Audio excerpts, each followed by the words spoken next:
Hey everyone, Mitch coming in from the Commander's Corps studio. Welcome to the show. So today's episode comes to you courtesy of my incredible patrons, and on this episode, well, my incredible patrons selected Gimbal Gremlin Prodigy as the commander of their choice for this deck. Deck a 4/4 Gremlin Artificer for 5 mana in Teamer. Artifact creatures you control have trample. Oh, and by the way, hey, at the beginning of your end step, create a 0/0 red gremlin artifact creature token. You get X counters on or X the number of differently named artifact tokens you control. So a very unique commander, one that says, hey, you know what we're going to be doing? Well, first of all, going over the top with artifact creatures, swinging through and trampling through some damage, but of course also going, hey, yeah, let's make some absolutely massive gremlin artifact creatures that are just gigantic based on a go wide artifact token strategy, but a specific one that's like go wide artifact tokens with unique names. It's such a fun commander, such a unique one, and one that can really hit hard. Let's jump into the tactics.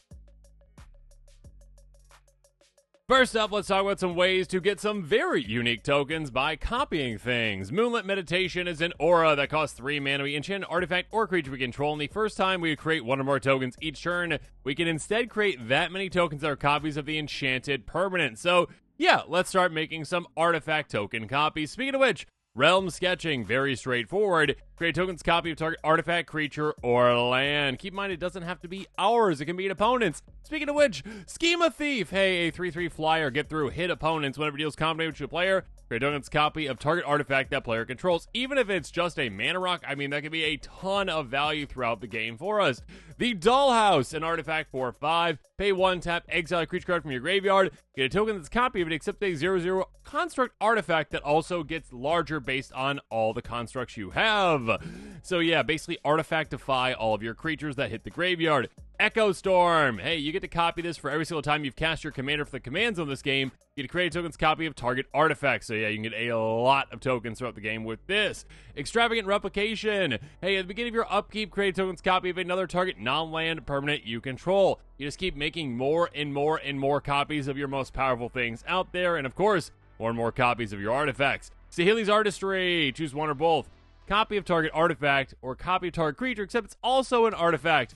Yeah, you're going to be getting both, and you're going to be getting 2 artifacts out of this. Stolen Identity, a great one as well. Put a token on battlefield, copy target artifact or creature, and you can cipher it, meaning that, hey, if a creature gets through and hits after it's ciphered this onto, you get to keep casting this for free. So, yeah, your giant trampling artifacts will definitely come in handy for that. Next up, let's talk about some mass production, though, with Loyal Apprentice, a 2/1 hasty human artificer for 2 mana. Beginning of combat in your turn, if you get your commander, you make a 1/1 Thopter with flying. Third Path Iconoclast. Casting those non-creature spells now also gives you 1/1 soldier artifact creature tokens. Chrome Host Seed Shark. Whenever you cast those non-creature spells, you incubate X based on its mana value. And again, incubating means that you make those little incubator tokens that you can turn into Phyrexians. Regardless, they're always going to be artifact creatures. Peregrine Took can make us a ton of artifacts. Basically, if you make any tokens, you also get a food token. And by the way, you can sacrifice 3 foods to draw a card. Saheeli can help us out as well. Casting non-creature spells make 1/1 servos. Oh, and by the way, -2. Making an artifact a copy of another artifact or creature, except it's also an artifact, can really help you as well.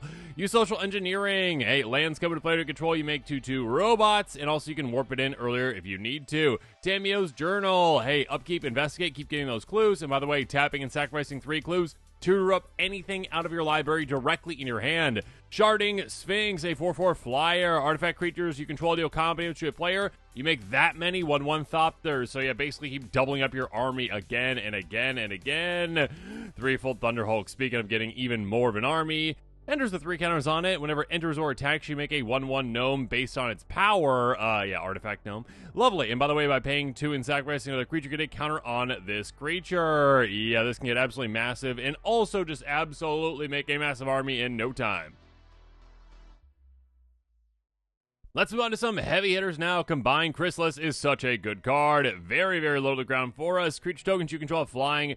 Oh, and by the way, you can sacrifice tokens to make beasts if you really want to, but yeah, just giving your creature tokens flying is massive. Again, they're already going to have trample too. Rise and Shine, basically a way to turn all your non-creature artifacts into artifact creatures, getting 4 counters on all of them by overloading this and just dominating the board. Sandstep War Riders. At the beginning of combat on your turn, you bolster X the number of differently named artifact tokens you control, which is going to be a lot. So least toughness creature becomes absolutely massive. Speaking of massive, Darksteel Juggernaut. It's indestructible. It has to swing each combat. Oh, that's fine. By the way, power and toughness each of the number of artifacts we control. It's going to be absolutely massive. And again, thanks to our commander, it's going to have trample. Yeah, it can be game ender. Master Replication is a great card as well. You can either make, well, 2/1/1, 2/1/1, 2/3/3 golems, which is much better than 2/1/1 golems. Or you can choose target artifact you control, and each of the artifact you control comes a copy of until end of turn. This can be a game-ending play out of nowhere. Next up, let's talk about some ways to dig down into our deck, and Idle Oblivion is a great one. Tap, draw a card, if we can create a token, which is going to happen a lot, or we can pay 8 tap sacrifice, make a 10/10, which can be also game-ending too. Prismari Command, choose 2 damage any target, draw 2, discard 2, make a treasure token, or destroy an artifact. Very flexible, very helpful. Psi Master Thopter, casting artifacts, makes you artifacts, make 1/1 Thopters with flying. Oh, and by the way, you can pay 2 to sacrifice 2 artifacts to draw a card. Seize Spoils, discard 1 card, draw 2, make a treasure token. Tireless Tracker, a lot of value throughout the game with this one. Land you control enters, investigate. By the way, sacrificing clues give you counters on this creature. Universal Surveillance, use those artifacts to improvise with this one to draw X cards, a ton of cards. Volo can help us out a lot as well. A 2/3 human wizard for 3 mana enters the battlefield to make Volo's Journal, which is going to be a legendary colorless artifact token with hexproof. Yeah, that's not going to get dealt with ever. Whenever you cast a creature spell, note one of its creature types that has been noted on it, and then we can pay 2 and tap the draw card for each creature type noted on it. So yeah, a lot of cards drawn, and also, well, another artifact to add to that count. Big Score, discard 1, draw 2, 2 treasure tokens. Exact same thing with Pirate's Build, up to Sorcery Speed. Rashmi and Ragavig get upside a lot as well. Cast your first spell during each of your turns. Exile the top card of target opponent's library, create a treasure token. Cast the exile card with paying its mana cost. If the spell mana value is less than the number of artifacts you control, which is always going to be the case. So basically, well, we can basically cast it for free. Thopter Spy Network, hey, to give your upkeep control artifact, we will make a 1/1 Thopter flying. By the way, your artifacts, when they hit, creatures when they hit, you deal combination players, you draw cards. Shimmer Dragon, oh my goodness, such a good card with this deck. 5/6 Dragon with flying. It's got hexproof. You got 4 more artifacts, you will have that. Oh, and by the way, tapping 2 untapped artifacts you control, draw a card. Draw an insane amount of cards with this. Moving on, let's throw a wrench to our opponent's plans, though. Desculpting Blast. Instant for 2 mana in blue. Bounce an online permanent back to its owner's hand. But if it was attacking, we get a 1/1 drone with flying. Not only block creatures flying, but again, it's basically an artifact token for us.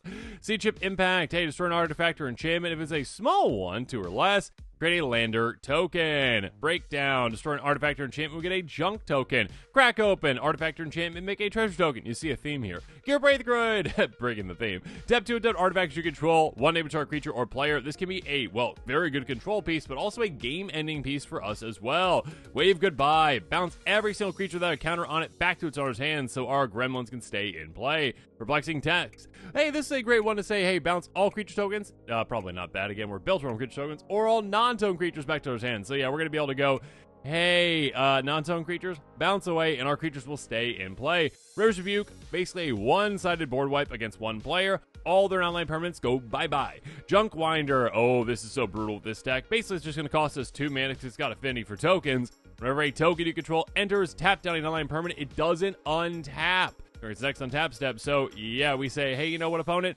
You're not getting to untap any of your things. Blasphemous Act is a great one as well, of course. 1 last cast, retreat to the battlefield. A good panic button for just 1 mana. 13 damage to every single creature out there to wipe the board.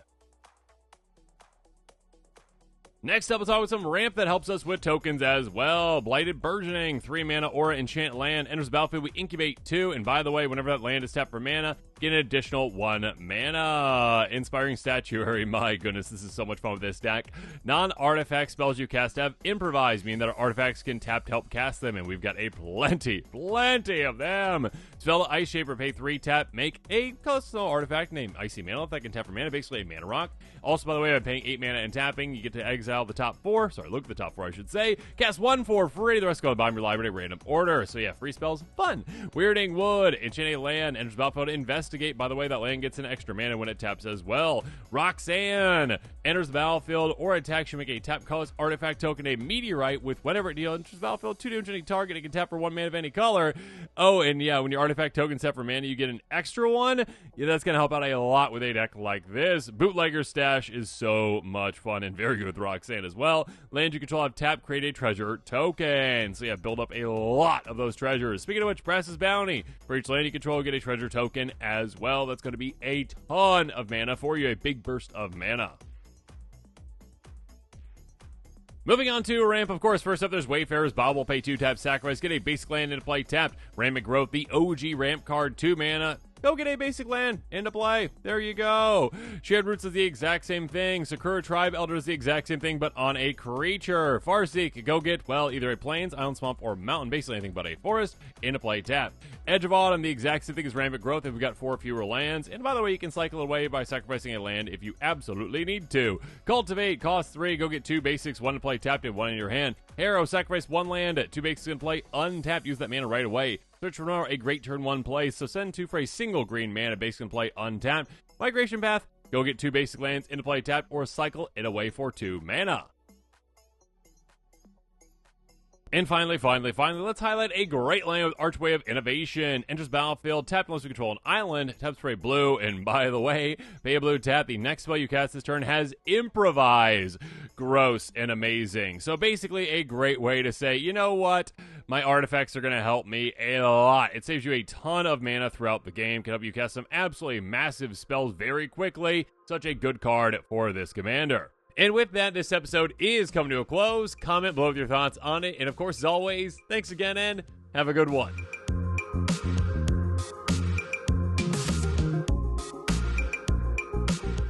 This show and episodes like this one are possible thanks to viewers like you. If you're looking for an easy way to help support this show, make sure that you like, share, and subscribe. Also, hit that bell notification icon so you don't miss any new episodes. You can also go check out our playmats and other merchandise at thecommandersquarters.com. Another easy way to support this show is with our TCG Player affiliate links. So whether you're buying a deck or individual cards, you can use this general link right here or one in the description. And the final way that you can support this show is by supporting us directly by becoming a patron. There are many benefits to being a patron, and I truly couldn't do this without all of their support.